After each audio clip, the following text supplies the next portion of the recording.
Lào Cai có Sapa. Vậy tỉnh bạn có gì? Hãy thả tim vào comment nha.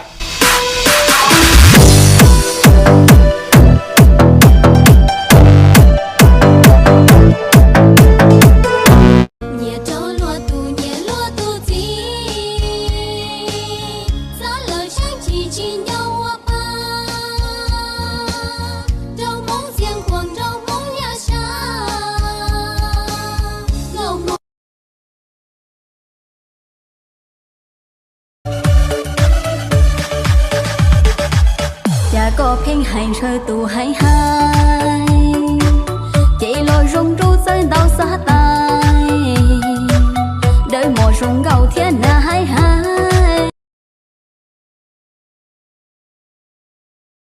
那么任性，我追过也追不到晚风，那我们算不算相拥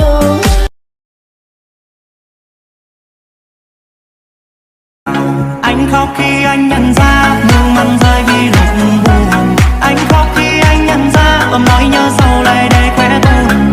Hai bàn tay chờ che từ lúc em chưa trưởng thành. Nay em lớn hơn nhiều.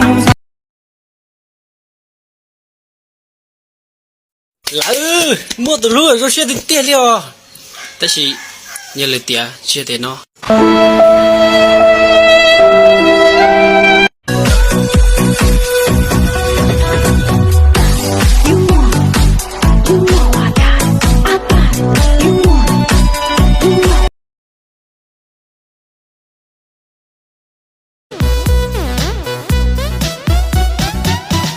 Lên rong rau là tia rầu nó chỉ hơi chờ mà tao chỉ có trời dù anh nhẹ có luôn rong mò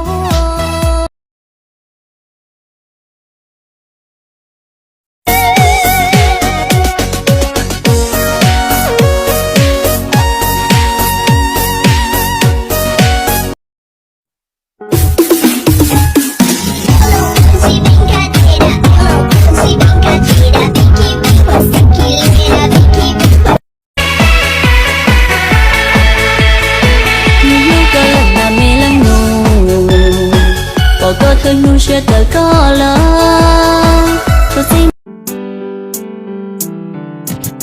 cô nhẹ có sự chỉ tao yêu có lỡ nhẹ cô na cô lúc có sự chỉ tao yêu có lỡ lúc cô na so ya cô uất cho có yêu uất lần đại cô lúc sẽ nhẹ thì lúc sẽ xa ya có yêu hôn muốn trăm người thải yon trăm người mù là yêu chỉ uất đi cha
Роскомздрав не запретит.